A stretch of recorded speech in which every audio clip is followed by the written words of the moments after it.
Hello everyone, for this video I will be talking about the biographical retrospective of Frida Kahlo.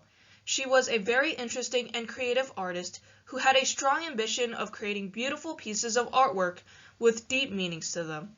Frida Kahlo was born on July 6, 1907 in Mexico. She had a father who was German and came from Hungarian descent, while her mother was Mexican and came from both Spanish and Native American descent. Since she was young, she had suffered from medical conditions like polio. As a result, she was slightly limp. Also, she had a chronic illness that she would have to live with for the rest of her life. Kahlo was closer to her father than her mother, and he was a professional photographer. When she helped him out at his studio, she gained the skill of having attention to detail and even took some drawing lessons. By 1922, Kahlo went to the National Preparatory School in Mexico City, where she studied medicine and met Diego Rivera, who was a muralist. When it was 1925, Kahlo had a bus accident and was severely wounded.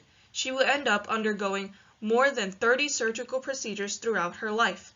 During the recovery process, she would teach herself how to paint and read books about art.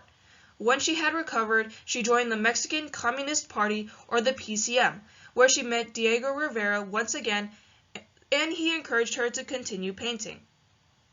From that day on, she began creating unique and meaningful pieces of artwork, like the two Fridas and the Without Hope painting, that would be well known worldwide.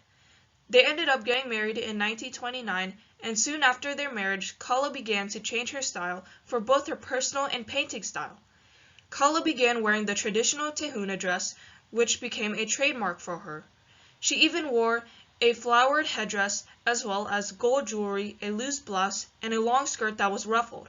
Around that time, Kahlo even gained interest in Mexican folk art. From 1930 to 1933, she traveled in the United States with her husband, who had received commissions to paint murals in several of the cities. Kahlo had several pregnancies during that time, but they would usually end up prematurely. She longed for children, and she would create many pieces of artwork that would represent how she felt about that. When Kahlo and Rivera came back to Mexico, she moved into a new house that had different spaces that were joined by a bridge. Their house would eventually become a gathering place for both artists and political activists. They even had a solo art exhibition there. Other than that, she ended up dying in 1954 due to pulmonary embolism, but her legacy still lives on today. After her death, Rivera had La Casa Azul create and open up the Frida Kahlo Museum in 1958, which was dedicated to her life and legacy. Despite her tumultuous marriage with Rivera and her difficult times in her life, she was a successful artist who had a growing reputation after her death, and she was an inspiration for many books and movies.